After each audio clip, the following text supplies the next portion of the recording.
खुद से जीतने वालों को मेरा सलाम और प्रणाम। एक दिन लड़का ज़ेन मास्टर के पास पहुंचा। वो बहुत परेशान लग रहा था। उसने कहा, मास्टर, मैं आपसे एक सवाल पूछना चाहता हूं। कुछ लोग बड़ी बड़ी चुनौतियों में भी शांत रहते हैं और मैं छोटी छोटी बातों में टेंशन लेता हूं। मैं जानता हूं कि चिंता करना गलत है, लेकिन जब जिंदगी मन के मुताबिक नहीं चलती तो कुछ समझ नहीं आता। बस ऐसा लगता है कि परेशानी खत्म हो जाए। लड़के ने पूछा, मास्टर, क्या हम सच में स्ट्रेस से मुक्त होकर जी सकते हैं? मास्टर ने बस मुस्कुराया और कहा, मैं तुम्हें एक ऐसी घटना सुनाता हूं जिससे तुम्हारी सोच बदल जाएगी और चिंता करने की आदत खत्म हो जाएगी। चमत्कारी संत। एक छोटे से गांव में एक संत अकेले रहते थे। उनके पास कई सिद्धियां थी, लेकिन वे कभी प्रदर्शन नहीं करते। वे बस लोगों की मदद करते और शांत रहते। इसलिए लोग भी उन्हें बहुत सम्मान और प्रेम देते। धीरे धीरे उनकी ख्याति फैलने लगी। एक बार संत किसी काम से राजनगर पहुंचे। राजा ने अपने महल से देखा कि बहुत से लोगों की भीड़ शहर से होते हुए कहीं जा रही है। उन्होंने मंत्री से पूछा, ये लोग कहाँ जा रहे हैं? क्या आज कोई त्योहार है? मंत्री ने कहा, महाराज, पास में एक चमत्कारी संत आए हैं। वे काफी प्रसिद्ध हैं, इसलिए लोग उनके दर्शन के लिए जा रहे हैं। राजा की हीन भावना। राजा को यह बात चुभ गई। उसे लगा कि मेरे राज्य में कोई मुझसे ज्यादा कैसे प्रसिद्ध हो रहा है। राजा के भीतर ईर्ष्या और हीन भावना जागी। लेकिन राजा अपने मन की बात छिपा गया और मंत्री को आदेश दिया, आप तुरंत जाइए और संत को महल में आमंत्रित कीजिए। संत निर्मल हृदय के थे। वे मंत्री के साथ दरबार में पहुंचे। राजा ने सभा के समक्ष कहा, महात्मन, हमने आपके चमत्कारों के किस्से सुने हैं। हम सब चाहते हैं कि आप अभी कोई चमत्कार दिखाएं। संत मुस्कुराए और बोले, राजन, सबसे बड़ा चमत्कार तो इस पल में हो रहा है। असली शांति और चमत्कार में जमीन आसमान का अंतर है। एक सच्चा है तो दूसरा बस छलावा है। अगर आप चमत्कार देखना चाहते हैं तो इस पल की गहराई को समझिए। यहां हर पल में जादू है। संत की ये बात सुनकर राजा ने कहा, महात्मन, जब तक हम छोटे जादू नहीं देखेंगे तब तक हम गहराई की बात को कैसे समझेंगे? कृपया हमें अभी कुछ अद्भुत दिखाइए। संत का मन एकदम सीधा सच्चा था। उन्होंने कहा, ठीक है महाराज, मुझे एक कुर्सी दीजिए, मैं उसे आपकी आंखों के सामने गायब कर दूंगा। कुर्सी लाई गई। संत ने जैसे ही हाथ बढ़ाया, उन्हें जोर से छींक आ गई और सामने रखी कुर्सी की बजाय राजा का सिंहासन गायब हो गया। धम्म से आवाज हुई। राजा धड़ाम से नीचे गिर पड़ा। सभा में सन्नाटा छा गया। सभा में सबके चेहरे पर चिंता थी कि अब राजा क्या करेगा। तभी संत जोर जोर से हंसने लगे। राजा गुस्से से तिलमिला गया। उसने तुरंत आदेश दिया, इस ढोंगी को गिरफ्तार करो। यह जानबूझकर राजगद्दी का अपमान कर रहा है। संत शांत स्वर में बोले, राजन, मैं आप पर नहीं बल्कि इस स्थिति पर हंस रहा हूं। मैं कुर्सी गायब करना चाहता था और सिंहासन गायब हो गया। यह बताता है कि हर पल में कितनी अनोखी संभावनाएं छिपी होती हैं। राजा ने क्रोधित होकर कहा, तुम माफी मांगने की जगह हंस रहे हो। अब मैं तुमको इसी पल का जादू दिखाता हूं। आज से 7वें दिन तुम्हें फांसी दी जाएगी। संत मुस्कुराए। राजा, चिंता की कोई बात नहीं। मैं जानता हूं कि अभी भी अच्छा है और आगे भी अच्छा ही होगा। संत को जेल में बंद कर दिया गया। राजा ने सैनिकों को आदेश दिया कि मुझे हर दिन संत की खबर दी जाए। मैं देखना चाहता हूं कि ये कितने दिनों तक ऐसा ढोंग करता है। जेल के 7 दिन। कुछ लोग संत से मिलने आए। वे बोले, गुरुदेव, कुछ कीजिए, राजा से माफी मांग लीजिए, अब भी 6 दिन बचे हैं। संत मुस्कुराए और बोले, मैं झूठी माफी नहीं मांग सकता। मैं जानता हूं कि हर पल चमत्कार है, इसलिए आप लोग बिल्कुल चिंता न करें। अभी समय का सदुपयोग कीजिए और जो सही काम है उसे कीजिए। दूसरे दिन फिर कुछ लोग आए। वो बोले, 5 दिन बचे हैं, अब तो कुछ कीजिए। संत शांत थे। उन्होंने फिर कहा, बिल्कुल चिंता मत कीजिए, समय आने पर सब कुछ सही होगा। आप अभी समय का सदुपयोग कीजिए अपने काम कीजिए, बाकी सब कुछ समय पर छोड़ दीजिए। हर दिन सैनिक यही बात राजा को बताते कि संत बिल्कुल शांत हैं, न डर है न कोई शिकायत।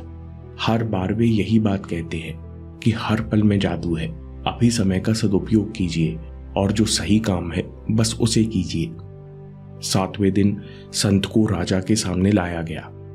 आज राजा ने पूरे शहर के लोगों के सामने सभा लगवाई।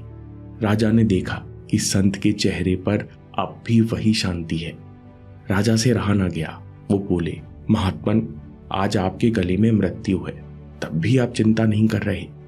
संत बोले, राजन, ये बात सच है कि मेरे गले में अभी फांसी का फंदा है, लेकिन यह भी उतना ही सत्य है कि मैं इस पल जीवित हूं, सजग हूं और इस पल में असीमित संभावनाएं हैं, इसलिए मुझे किसी बात की चिंता नहीं। इतने में एक सिपाही दौड़ता हुआ आया। महाराज, राजकुमार बेहोश हो गए हैं, उनके मुंह से हरा झाग निकल रहा है। संत ने कहा, महाराज, ये गंभीर बीमारी है, मैं इसे ठीक कर सकता हूं, देरी मत कीजिए, तुरंत राजकुमार को यहां लाइए। राजा के पास कोई विकल्प नहीं था, उसने इजाजत दे दी। संत ने उपचार शुरू किया और कुछ ही देर में राजकुमार को होश आ गया। संत बोले, देखिए राजन, अगर मैं यहां मौजूद ना होता तो राजकुमार की जान खतरे में आ सकती थी। राजा ने सब लोगों के सामने संत के पैरों में गिरकर अपनी गलती स्वीकार कर ली और उसने सबके सामने स्वीकार किया, संत का चिंता न करना बल्कि इस पल पर पूरा भरोसा करना असली चमत्कार था। कहानी के बाद लड़के ने कहा, मास्टर, इस तरह बिना चिंता के रहना तो सचमुच बहुत बड़ा चमत्कार है। मास्टर ने मुस्कुराकर कहा, बेटा, ये कोई संत का चमत्कार नहीं था। चिंता और डर रहित रहना, हमेशा खुश रहना तो मनुष्य की स्वाभाविक स्थिति है। चिंता यानी पकड़े रहना। देखो, बच्चों को कोई चिंता नहीं होती, वे एक पल गिरते हैं और अगले पल हंसने लगते हैं, क्योंकि वे ये नहीं सोचते कि मैं गिरना कब छोड़ूंगा। पर जैसे जैसे हम बड़े होते हैं, हमारा मन उन चीजों को अनावश्यक ही पकड़े रहता है जो हमारे कंट्रोल में नहीं होती। कौन सी चीजें हमारे कंट्रोल में नहीं है? पुरानी गलतियां और नए रिजल्ट्स दोनों ही हमारे कंट्रोल में नहीं है। जब कभी चिंता का कष्ट हो तो समझ जाओ कि इन दोनों में से तुम कुछ ना कुछ पकड़े हुए हो। चिंता यानी पकड़े रहना और पकड़े रहना यानी कष्ट। यानी फेलियर और रिजल्ट अपने आप में आपको कष्ट नहीं देते, बल्कि इन्हें पकड़े रहना हमें कष्ट देता है। पकड़े रहने से पास्ट और फ्यूचर की साइकिल भी शुरू हो जाती है। पकड़ने का मतलब है किसी घटना को अपने दिमाग में रीप्ले करते रहना या एनालाइज करते रहना। काश वो चीज मैंने पहले ही सीख ली होती, काश मैं उस रिलेशनशिप में गया ही नहीं होता, मेरे से वो गलती क्यों हो गई। इस बेहोशी में जब मन बार बार ये सब सोचता रहता है तो प्रेजेंट पूरी तरह चूक जाता है। इस बेहोशी में जो हम कर सकते थे वो नहीं करते, जिस कारण पास्ट ही फ्यूचर में रिपीट होता रहता है। तो हमारी असली जिम्मेदारी क्या है? ओशो कहते हैं कि हमारी असली जिम्मेदारी पूरी तरह प्रेजेंट रहना है, ना कि भविष्य को कंट्रोल करना। दोस्तों, इसका मतलब लक्ष्य पर पूरी तरह भरोसा रखो, काम में अपना सर्वस्व लगा दो, बाकी परिणाम को समय पर छोड़ दो। ये कोई फिलॉसफी नहीं है, बल्कि असीमित संभावनाएं। अब क्वांटम फिजिक्स कहती है कि हर पार्टिकल असीमित संभावनाओं के रहस्यमय आयाम से प्रकट होता है, यानी सभी संभावनाएं इस पल के खालीपन में पहले से ही मौजूद है। क्वांटम फिजिक्स कहती है जब कोई ऑब्जर्वर यानी देखने वाला किसी परमाणु को ऑब्जर्व करता है तो उस पार्टिकल का बर्ताव बदल जाता है। यानी आपके जीवन में जो भी चित्र प्रकट हो रहा है वो अच्छा है या बुरा, ये पूरी तरह देखने वाले के ऊपर निर्भर करता है। अगर आप चिंतित हो तो नया होने की संभावना सिकुड़ने लगती है, लेकिन अगर आप पूरी तरह प्रेजेंट हो तो कुछ भी होने की संभावना एक्सपेंड होने लगती है। यानी इस पल में आपका प्रेजेंट होना ही आपकी रियलिटी बदल सकता है। इसलिए गौतम बुद्ध ने कहा, बिना चिंता के इस पल में जो कुछ कर सकते हो वो करो, बाकी सब कुछ समय पर छोड़ दो। यही हर पल नया जन्म लेने का तरीका है। दोस्तों, कितनी बार हम अपने मन में निश्चय करते हैं कि अब इस गलत आदत को नहीं दोहराएंगे, लेकिन रियलिटी में वही गलती हम बार बार दोहराते हैं। रिलैक्स्ड अवेयरनेस की ताकत से हम इस रिपीटेड साइकिल को तोड़ सकते हैं और मन की पुरानी आदतों से हमेशा के लिए आजाद हो सकते हैं। कैसे? इस पर वीडियो देखिए या बात के लिए सेव कर लीजिए और याद रखिए, आपके समय से कोई वीडियो, कोई ऐप, कोई न्यूज़ कीमती नहीं है। मैं काम के किस्से लाता रहूंगा। हम जीतेंगे।